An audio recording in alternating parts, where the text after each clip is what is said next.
د هغې نه بعد یو ورور سوال کړی دی وی یو کس دی چې پلار یې مړ شو اوس دا زوی واده کول غواړي ځان له رشته ګوري نو څه وخت شتي چې دومره وخت بعد دی د واده دا خبره را سټارټه کړي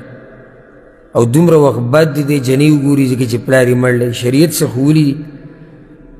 الجواب موږ ته خو داسې څه نه دي معلوم په شریعت کې چې هغې کې دا خبره واضحه شوي چې دومره مدت پکار دی د دې واده او د پلار د مرګ په منځ کې یا د مور د مرګ په منځ کې داسې څه مدت نه دی معلوم خو دا خبره یاده کړئ اعراف عرف د دې به لحاظ کېدلی شي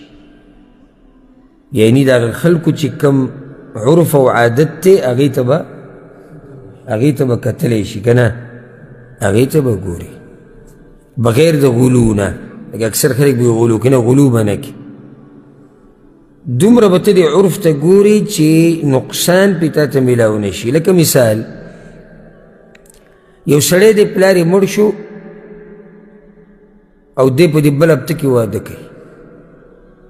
زمونږ د عرف مطابق دا کار صحیح دی نه دی صحیح ولې ځکه چې دې سره دا کور والا چې کم دي لکه مور وروڼه او خویندې دوی ته تکلیف میلاویږي نو اوس به صبر کې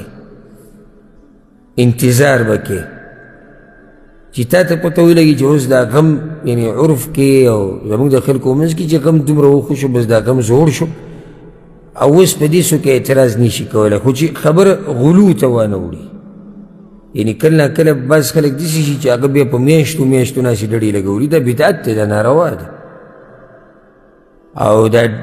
ډېر وخت انتظارونه کول او ودونه بندول او خوشحالیانې بندول دا ګوره په ماتم کې راځي دا په څه کې راځي په ماتم کې او شریعت د ماتمونو نه منع کړې ده دا چې غم شوی ښه کله غم شوی وی تیر شوي روژه کې نو تیر شوي روژې خو دا 8 میاشتې وشو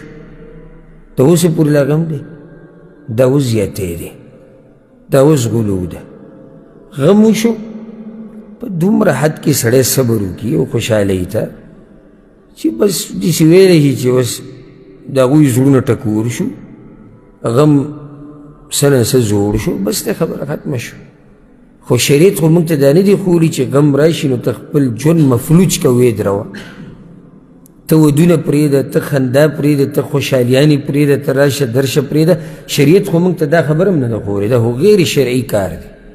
دا دومره انتظارونه کول دا غیر شرعي کار دی بلکې دا د اهل بدعو طریقه ده